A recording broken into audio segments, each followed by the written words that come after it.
Topik bahasan kita pada video kali ini adalah fenomena efek Doppler gelombang bunyi fisika kelas 11. Yang pertama, kita akan bahas konsep dari efek Doppler. Jadi, pada gelombang bunyi dikenal istilah efek Doppler yang merupakan pergerakan sumber bunyi terhadap pendengar yang relatif satu sama lain yang menyebabkan frekuensi yang didengar berbeda dari frekuensi yang dihasilkan oleh sumber bunyi.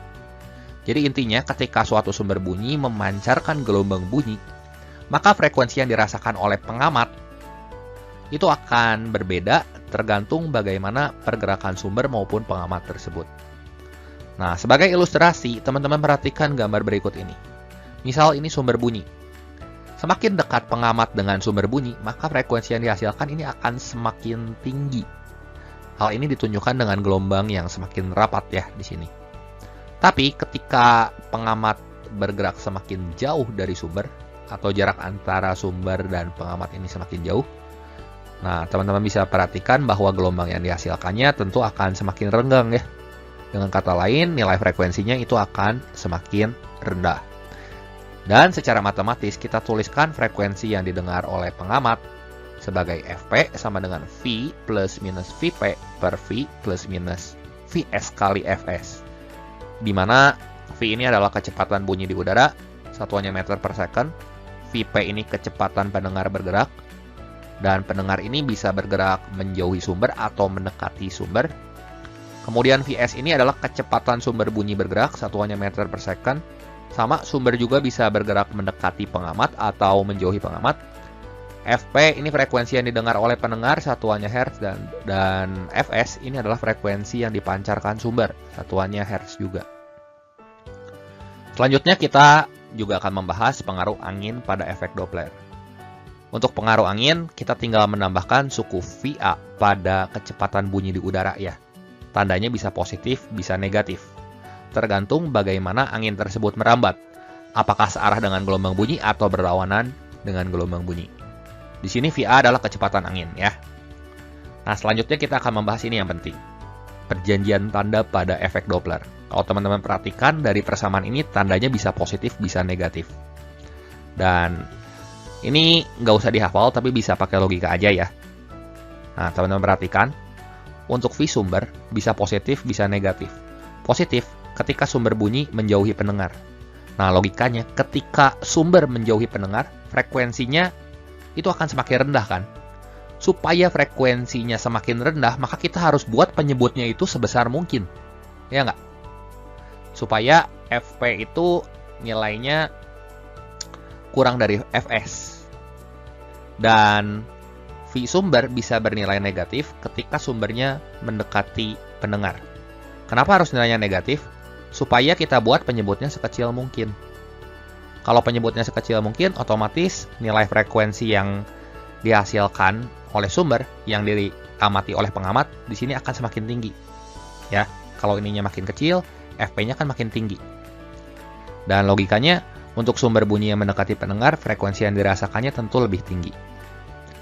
Nah, untuk Vp juga sama, bisa bernilai positif, bisa negatif. Positif ketika pendengar mendekati sumber bunyi, dan negatif ketika pendengar menjauhi sumber bunyi. Ya, kalau mendekat kan artinya frekuensi yang dirasakan oleh pengamat ini akan semakin tinggi. Kalau menjauh berarti sebaliknya. Ya, untuk V angin, kalau anginnya merambat searah gelombang bunyi, berarti kita tambahkan aja di sini. Ya, jadi V plus Va, yang bawahnya juga sama, V plus Va. Kemudian untuk angin yang merambat berlawanan gelombang bunyi, tinggal kita kurangkan aja berarti. Ya, jadi V minus Va per V minus Va. Nah, di sini supaya memudahkan kita untuk mengingat perjanjian tanda pada efek Doppler, perhatikan ilustrasi berikut ini. Misal ini sumber, ini pengamat. Ketika sumber mendekati pengamat, berarti penyebut ini harus sekecil mungkin. Kita buat tandanya negatif, ya. Kalau sumber menjauhi pengamat, berarti tandanya positif yang di tengah-tengah sini. Supaya frekuensi yang dirasakan pengamat ini lebih kecil dari frekuensi sumber. Nah, sama untuk pengamat juga. Ketika pengamat mendekati sumber bunyi, frekuensi yang dihasilkannya kan lebih tinggi.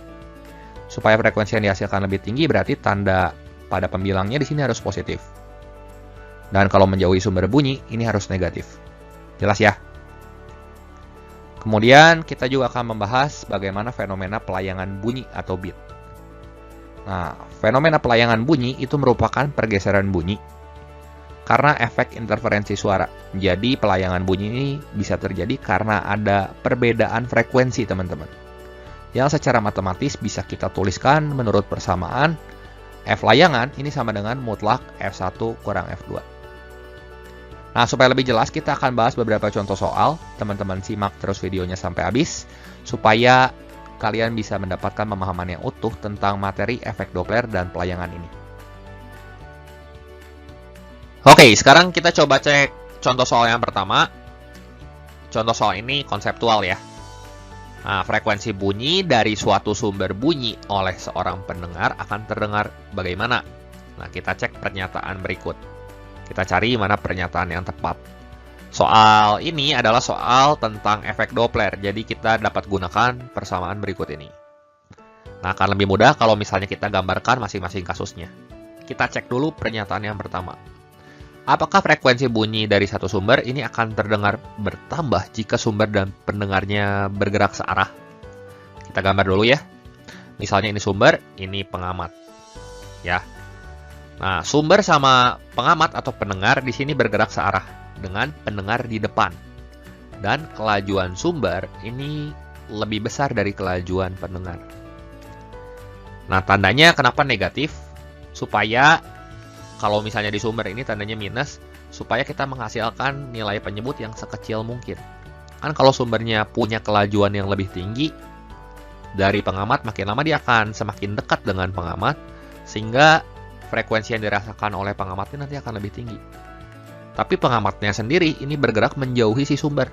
Jadi tandanya negatif di sini ya. Nah, dari rumus ini berarti tanda yang kita pilih, yang di tengah-tengah itu mesti negatif. Nah, yang di bawah juga negatif sama. Nah, teman-teman perhatikan bahwa dari suku ini V min Vp ya, ini lebih dari V min Vs. Artinya apa? Suku yang ini nilainya tentu akan lebih dari 1. Kalau suku ini nilainya lebih dari 1, kita dapat simpulkan frekuensi yang dirasakan oleh pengamat ini akan lebih besar dari frekuensi sumbernya. Jadi akan terasa bertambah. Sehingga jelas pernyataan yang pertama ini benar ya. Nah, kita cek pernyataan yang kedua. Bertambah jika sumbernya diam dan pendengar mendekati sumber. Nah, seperti ini ilustrasinya. Logikanya aja. Kalau pengamat atau pendengarnya semakin dekat dengan sumber bunyi, ya frekuensi yang dihasilkannya lebih tinggi. Tanpa kita gunakan rumus ini juga kita langsung dapat menyimpulkan bahwa pernyataan yang kedua jelas Fp-nya akan bertambah atau lebih dari Fs. Dari rumus ini juga kan kelihatan, sama ya. Faktor V plus Vp per V ini tentu akan lebih dari 1. Sehingga kalau faktor pengali ini lebih dari 1, Fp-nya ini akan terasa bertambah. Jelas pernyataan yang kedua ini benar. Nah, pernyataan yang ketiga. Apakah frekuensinya akan berkurang jika pendengar diam dan sumber bunyi menjauhi pendengar? Ilustrasinya seperti ini ya. Nah, sumbernya menjauhi pendengar. Nilainya positif. Karena kita harus buat penyebutnya sebesar mungkin. Kalau sumbernya bergerak menjauhi ya, suara yang dihasilkan tentu lebih lemah ya. Lebih rendah. Supaya lebih rendah, berarti si penyebut ini mesti sebesar mungkin. Sekali lagi. Jelas, frekuensi yang dihasilkan oleh sumber ini akan terdengar berkurang oleh pengamat ya, pengamat atau pendengar yang diam. Nah, kalau misalnya kita substitusikan Vp-nya 0 dan Vs-nya ini ada ya, ada nilainya. V per V plus Vs nilainya kan kurang dari 1. Jadi frekuensi yang dirasakan oleh pengamat ini kurang dari frekuensi sumber. Jadi jelas frekuensi yang dihasilkannya ini berkurang ya. Nah, kita cek pernyataan keempat. Pernyataan keempat, sumber dan pendengar atau pengamatnya diam, tapi mediumnya bergerak relatif menuju pendengar. Nah, dari persamaan efek Doppler, ini ada pengaruh medium ya. Karena di sini angin atau mediumnya itu bergerak relatif menuju pendengar, berarti kita tambahkan aja faktor V angin di sini ya. Sama yang di bawah juga kita tambahkan faktor V angin. Tapi untuk Vp dan Vs dua-duanya 0 karena sama-sama diam. Nah, berarti ini bisa kita coret kan? Atas bawah. Kalau kita coret, jelas F pendengarnya sama dengan F sumber. Jadi kalau F pendengar sama dengan F sumber, frekuensi yang dihasilkannya tentu tetap.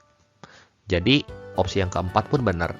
Sehingga jawaban yang tepat di sini tentunya yang E, gitu.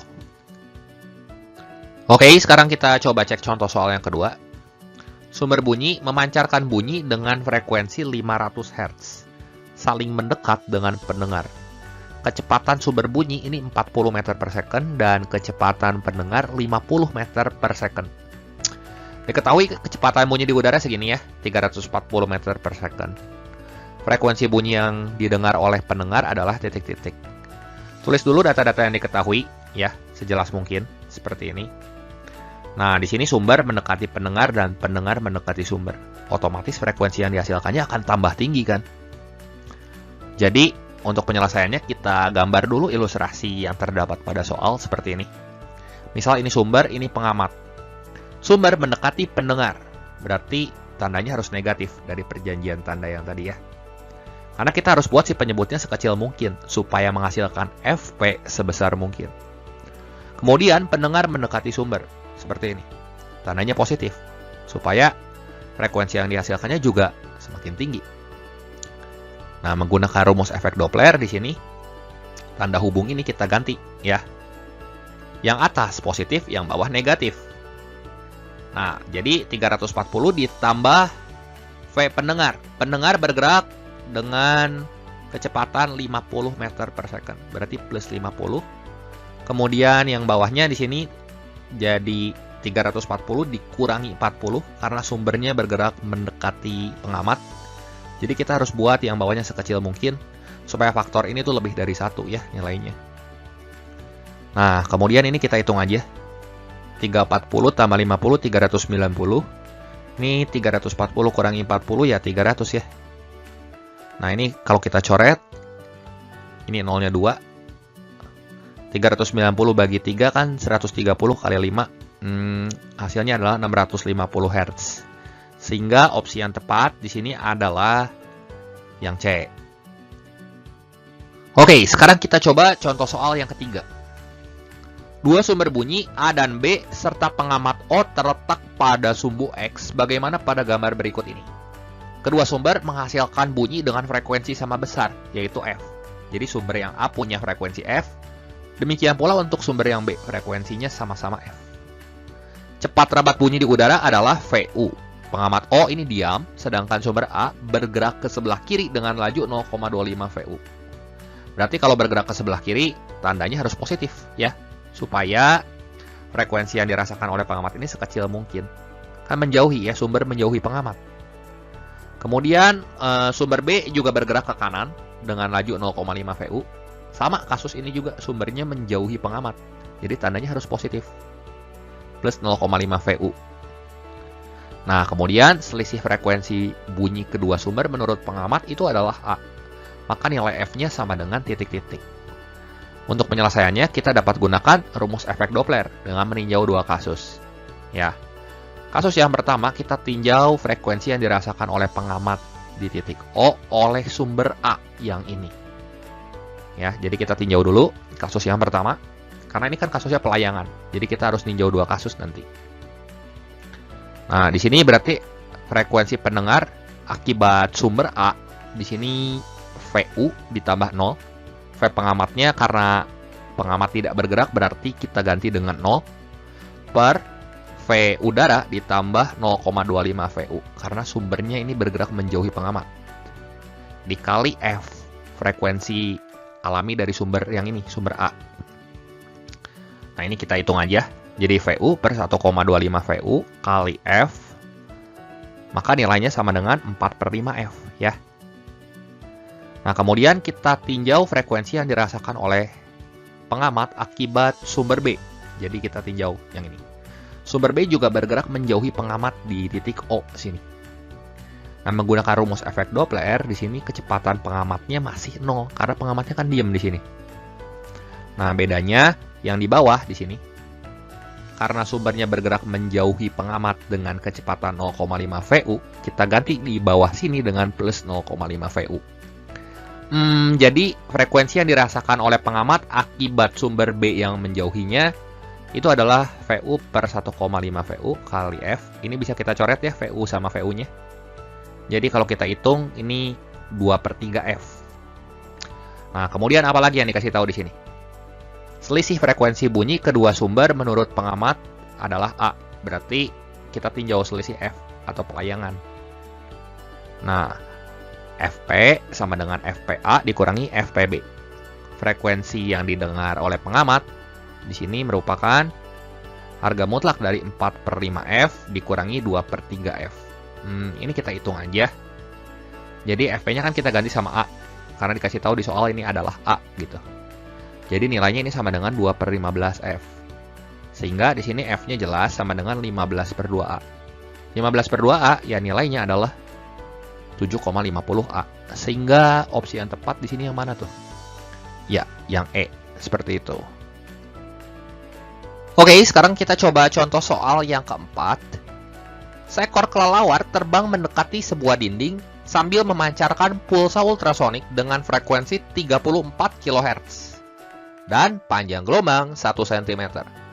Jika kelelawar tersebut menangkap gelombang pantulan yang frekuensinya 37,25 kHz, kelajuan terbang kelelawar tersebut adalah titik-titik.